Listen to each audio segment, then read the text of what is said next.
അസ്സലാമു അലൈക്കും വറഹ്മത്തുള്ളാഹി വബറകാതുഹു. ബിസ്മില്ലാഹിർ റഹ്മാനിർ റഹീം.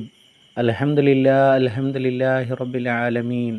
വസ്സലാത്തു വസ്സലാമു അലാ റസൂലിഹിൽ അമീൻ നബിയിനാ വഹബീബിനാ മുഹമ്മദിൻ സ്വല്ലല്ലാഹു അലൈഹി വസല്ലം വഅലാ ആലിഹി വസഹ്ബിഹി അജ്മഈൻ. അമ്മാ ബഅദ്.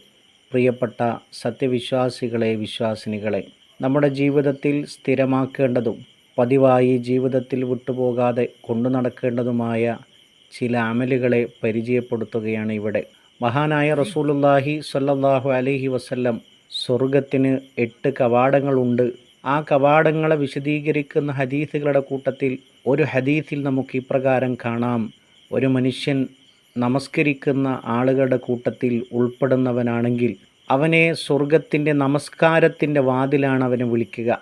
അതേപോലെ തന്നെ ഒരാൾ ജിഹാദിൻ്റെ ആളുകളിൽപ്പെട്ടവനാണെങ്കിൽ അവനെ ജിഹാദിൻ്റെ കവാടം വിളിക്കും. അതേപോലെ തന്നെ ഒരാൾ നോമ്പുകാരിൽപ്പെട്ടവനാണെങ്കിൽ അവനെ റയ്യാൻ എന്ന സ്വർഗത്തിൻ്റെ വാതിലാണ് വിളിക്കുക. അതേപോലെ തന്നെ ഒരാൾ സ്വതക്ക നൽകുന്ന ആളുകളുടെ കൂട്ടത്തിൽപ്പെട്ടവനാണെങ്കിൽ സ്വതക്കയുടെ വാതിലാണ് അവനെ വിളിക്കുക. ഇത് കേട്ടുകൊണ്ടിരിക്കുന്ന അബൂബക്കർ സിദ്ദീഖ് റളിയല്ലാഹു അൻഹു ചോദിച്ചു: അള്ളാഹുവിൻ്റെ റസൂലെ, എല്ലാ വാതിലുകളും വിളിക്കുന്ന ആരെങ്കിലും ഉണ്ടാകുമോ? പ്രവാചകൻ സ്വല്ലല്ലാഹു അലൈഹി വസല്ലമയുടെ മറുപടി: അതെ, താങ്കൾ അതിൽപ്പെട്ടവനാണ് എന്ന് മഹാനായ റസൂലുള്ളാഹി സ്വല്ലല്ലാഹു അലൈഹി വസല്ലം മറുപടി കൊടുത്തു. സ്വർഗത്തിൻ്റെ 8 കവാടങ്ങൾക്കും അമലുകളുടെ പേരുകളാണ് വെച്ചിട്ടുള്ളത് എന്നുള്ളത് നമ്മൾ പ്രത്യേകം ശ്രദ്ധിക്കണം. നമസ്കാരത്തിൻ്റെ വാതിൽ, ദാനധർമ്മത്തിൻ്റെ വാതിൽ, നോമ്പിൻ്റെ വാതിൽ, ജിഹാദിൻ്റെ വാതിൽ എന്നുള്ള പേരുകൾ നമ്മൾ പ്രത്യേകം ശ്രദ്ധിക്കേണ്ടതുണ്ട്.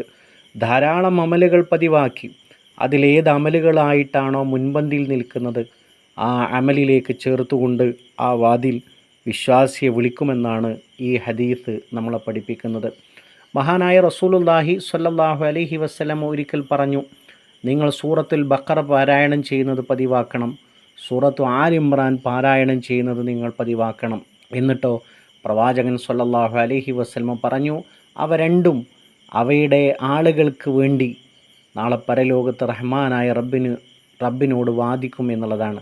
എന്താണ് അവരുടെ ആളുകൾ എന്ന് പറഞ്ഞാൽ? ആ സൂറത്തിൻ്റെ ആളുകൾ എന്ന് പറഞ്ഞാൽ അത് സ്ഥിരമായി പാരായണം ചെയ്യുകയും അത് ഹൃദിസ്ഥമാക്കുകയും അത് നിത്യേനയെന്നോണം കേട്ടുകൊണ്ടിരിക്കുകയും അതനുസരിച്ച് അമലുകൾ ചെയ്യുകയും ചെയ്യുന്നവരാണ് അതിൻ്റെ ആ സൂറകളുടെ അഹിലുകാർ എന്നതുകൊണ്ട് അർത്ഥമാക്കുന്നത് എന്ന് പണ്ഡിതന്മാർ വിശദീകരിക്കുന്നത് കാണാൻ കഴിയും. ചില സ്വഹാബികൾ പ്രത്യേകമായ ചില ഇബാദത്തുകൾ അവർ പതിവായി ചെയ്തിരുന്നത് നമുക്ക് ഹദീസുകളിൽ കാണാൻ കഴിയും. മഹാനായ റസൂലുള്ളാഹി സ്വല്ലല്ലാഹു അലൈഹി വസല്ലമ ബിലാൽ റളിയല്ലാഹു അൻഹുവിനോട് ചോദിക്കുന്ന ഒരു ചോദ്യമുണ്ട്: ബിലാലേ, താങ്കളുടെ കാൽപാദങ്ങൾ സ്വർഗത്തിൽ എനിക്ക് മുമ്പായി ഞാൻ കേൾക്കുകയുണ്ടായി. എന്തൊരു അമലാണ് താങ്കൾ ചെയ്യുന്നത്, പ്രത്യേകമായി ചെയ്യുന്നത് എന്ന ചോദ്യത്തിൻ്റെ മറുപടിയായിട്ട് അള്ളാഹുവിൻ്റെ റസൂലെ, എപ്പോൾ ഞാൻ വുളു എടുത്താലും, രാത്രിയെന്നോ പകലെന്നോ ഭേദമില്ലാതെ ഏത് സമയത്ത് ഞാൻ വുളു എടുത്താലും ഉടനടി ഞാൻ 2 റക്അത്ത് നമസ്കരിക്കുന്ന ഒരു പതിവുണ്ട് എനിക്ക് എന്ന് മഹാനായ ബിലാൽ റളിയല്ലാഹു അൻഹു മറുപടി കൊടുക്കുമ്പോൾ വുളുവിൻ്റെ 2 സുന്നത്ത് പതിവാക്കുക എന്നതാണ് ബിലാൽ റളിയല്ലാഹു അൻഹുവിൻ്റെ ചര്യ എന്നുള്ളത് നമുക്ക് കാണാൻ കഴിയും. അതേപോലെ തന്നെ മഹാനായ അബൂ ഹുറൈറ റളിയല്ലാഹു അൻഹു റിപ്പോർട്ട് ചെയ്യുന്ന ഒരു ഹദീസിൽ നമുക്ക് കാണാൻ കഴിയും: എൻ്റെ ചങ്ങാതി എന്നോട് 3 കാര്യങ്ങൾ ഉപദേശിച്ചു.